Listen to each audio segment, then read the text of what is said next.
That's another problem with society, right? Society wants to hold the key to your confidence in their pocket. They want to say, oh, you know what?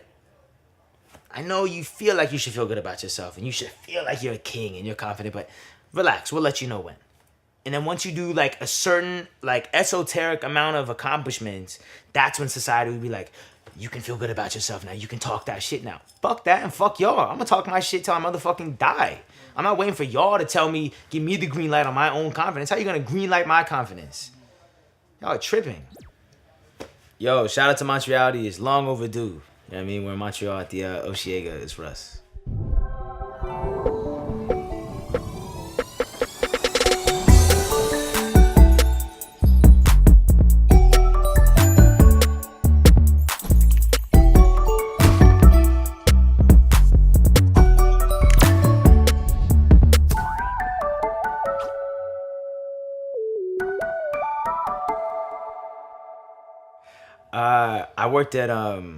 I worked at Outback, which was like it's a food spot. I was a busboy, and it's funny. Me and Bugis worked there. It was just funny, like just bussing tables, and you got to deal with like the dynamics of like a kitchen and like the waiters, like because we had this thing where the waiters' tips they had to like give a portion of it to the busboys, so they was always at the end of the night they weren't fucking with that. I did that job. I worked at Off Broadway, which is a shoe place. I was just stacking shoes. That's where the line and pull the trigger comes. Like when I was stacking shoes, whatever. It was funny too. At that job, we had walkies, right? To like communicate with all the other employees. So we had walkies that like hooked up. You had an earpiece. That's when I was smoking heavy and whatever. And like I was 17. It was like that summer job before I was gonna go to college. So I was like, all right, cool. Bro, I used to go up there and I'd like finesse some way to hook up the walkie to my iPod. So I would be like, sometimes they would have me on like, I remember just a specific time I was like standing at the front of the store. Because every once in a while they would have someone stand at the front of the store and greet people that come in. And I would just have the like walkie going but it was my iPod. So like I would just be up there listening to music and shit. And then like my manager would come up and like smack me on the shoulder like, do you not hear me in your ear? I was like, nah, I don't.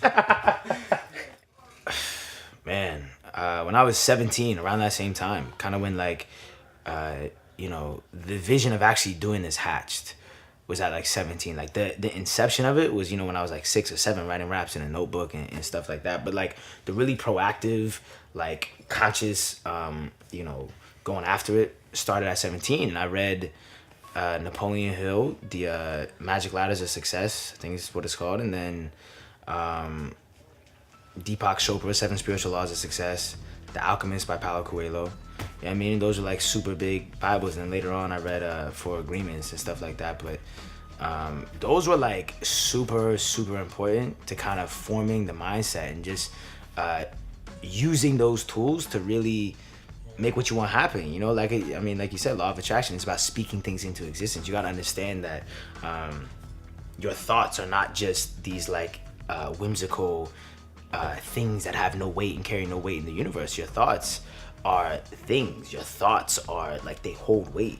And there's a big pool of energy in the universe that if you connect, everyone's actually connected to it. You know what I'm saying? We're just the universe experiencing ourselves. But when you really like tune into that ideology that, my thoughts do turn into something.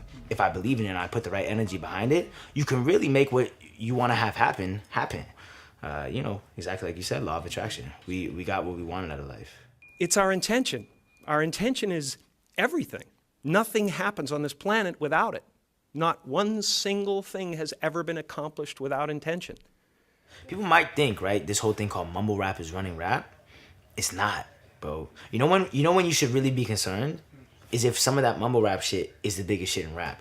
But it's not. Guess what the biggest shit in rap is? Motherfuckers who can rap. And it always will be.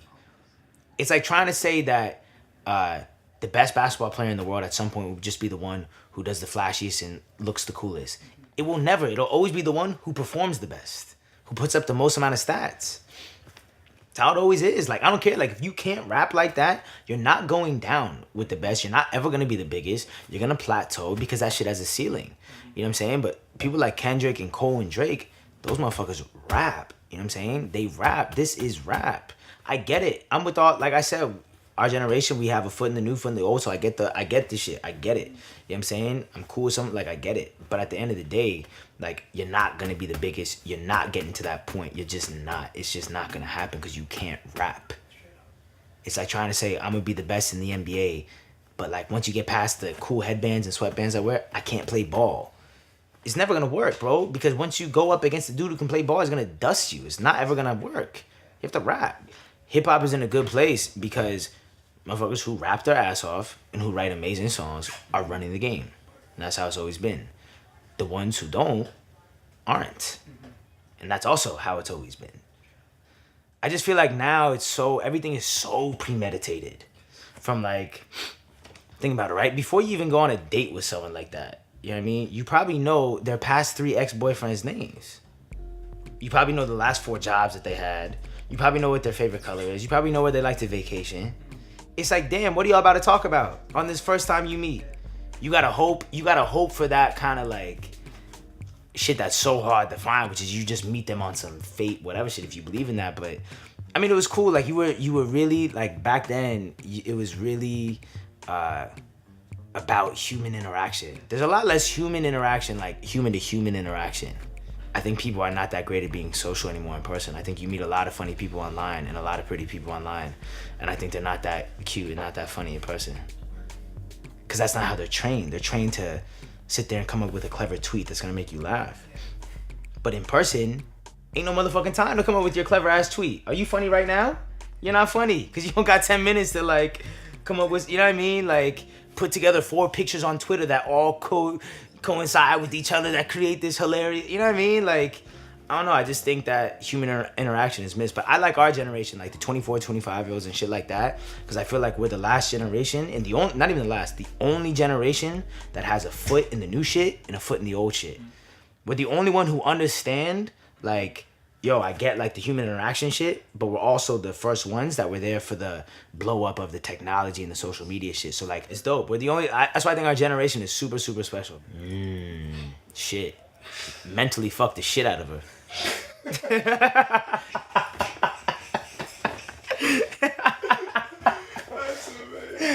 Hey, for real. Motherfuckers want to be doing all this other whatever shit. Cool. You know, the most productive shit you could do with a woman or with anyone in general in life is mentally fuck the shit out of them and put them onto some new wavelengths and new material knowledge-wise so they can use it to make their life better. See, that's the thing. Anyone that's ever been around me, any girl that's ever been around me, they might hate me, they might not fuck with me, whatever the fuck it is, but they will never be able to say that I didn't completely enhance and elevate their mindset. And that's the best thing I could do for you. And that's the most romantic shit I could do for you. What is romantic? I mean, what? You want, like, I laid out flowers and then she got in the tub? Like, what did that do for anyone after the first 5 hours? Like, please.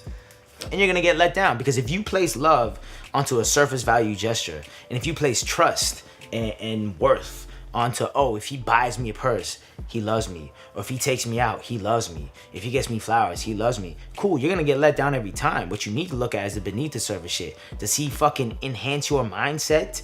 Does he help you grow emotionally, mentally, spiritually? No? Then he doesn't fuck with you like that. You know if someone fucks with you? If they fuck with you enough to take the time out to elevate your motherfucking mindset and put you onto some new shit. That was the inception. For me, like, that was the bug that bit me. That got me into everything. Like, I remember watching the Cleaning Out My Closet video when I was like 7. I remember watching 50 come down from the rafter or from the ceiling for the In the Club video. You know what I'm saying? Like, I remember all that when I was like 7 or 6 or 7. And those were the first like rap CDs that I bought and shit. And I remember like that's what it started me writing raps in a notebook. I would go on a mantelpiece and like perform these raps for my brother when I was like 7. And shout out to my parents, because I don't remember them ever being weirded out about that. Because my dad was a really big Eminem fan, so it worked out well. The more into this music shit I get, the more appreciation I even have for 8 Mile, even though that was already one of my favorite movies ever. But I'm like, yo, like, he was running rap like this and put out a classic movie? Like, there's no one in this world that can say 8 Mile is not a classic movie. So the fact that you were dropping, I think when he dropped it, he had the #1 album in the world and the #1 movie in the world. That's fucked. That's ridiculous, bro. And the movie that he had, that's the #1 movie, is about him. You know how legendary that is, bro? It's not like he did some movie or he was acting and it was just, it's like I went #1 with my album and I made a movie about myself and it also went #1 at the same time. Legendary. Legendary shit, bro. No, I love that. I love that whole era, bro. I love, like, that's why I really get a lot of subconscious influences from. You know, people don't realize that 50 and Eminem are some of the most melodic, in tune with the pockets of music rappers ever, period. 50's never not done a melody when he raps. You know what I'm saying? It's always in the pocket. The honest truth, right? Because you asked about DMX. The honest truth is that DMX is a motherfucking legend. Period. One of the greatest rappers of all time. One of the best artists. One of the best creative minds. This motherfucker had smashes, crazy raps, crazy albums, movies, bro. You know what I'm saying? Like, he had the whole shit. What people don't understand, right? I love Tupac and Biggie. But here's the honest truth. You don't know what would have happened when they were 40 or 35. You know what I'm saying? These motherfuckers unfortunately passed away at right when it was like happening, whatever. And so everyone wants to have these grandiose thoughts of what would have happened. Nah, I'm telling you, this is how they would have been right now. How do you know that?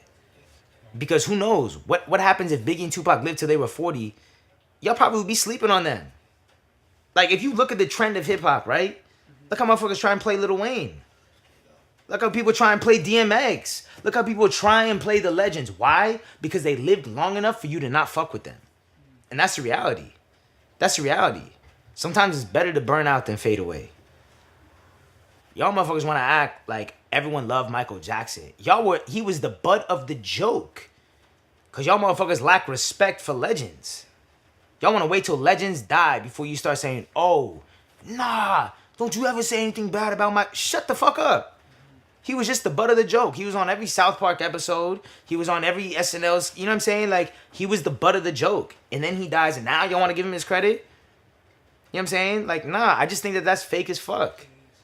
Why don't you just fuck with them when they're alive? Why don't you actually, like, I'm going to never say anything about DMX or Lil Wayne that's anything less than those are motherfucking legends. Period. Because what? I gotta wait for them to die and for all of Twitter to say RIP before I start reflecting on legends? Nah, that's why I be fanning the fuck out when I meet people that I fuck with. I fanned the fuck out when I met J. Cole. You know what I'm saying? Like, there was a comment where it was like, yo, why Russ look like a fan that just met his idol? Because that's what the fuck it was. What's the matter with you? I gotta wait for him to die before I start being like, damn, I should have done this when I met. I should have said this. I should have been more of a fan. I don't need you to die to show love. A lot of this world needs people to die before they start actually fucking with them. I don't do that shit. I bring all my friends around me when I'm doing cool shit. I bring my mom with me when I'm doing cool shit. Because I don't do the what if. I do the oh well. You feel me? Like, I don't do the damn, you died. What if we would have done this? Or what if you would have came to Tokyo with me? I do the oh well. Like, we went to Tokyo. Wasn't that for oh well. I'll do the oh well before the what if. My message to the youth is there's going to be a lot of things that come in your life that distract you from yourself and your passion and your gut. Whether it's a person or things that you, whatever the fuck it is, but you have to only listen to your gut and listen to your passion and follow your passion. And people say, oh, I don't know what my passion is. Whatever that thing is that fills you with the most enthusiasm when you think about it, that's your passion. And everyone, when I said that, probably thought of something right then and there, but you probably maybe dismissed it because it was unrealistic. It doesn't make enough money. There's not enough jobs in the market. Whatever the fuck it is. But you have to follow that. You're going to be fucking miserable and you're going to settle. So my message is just believe in yourself and trust your gut and follow your passion. MONTREALITY Show.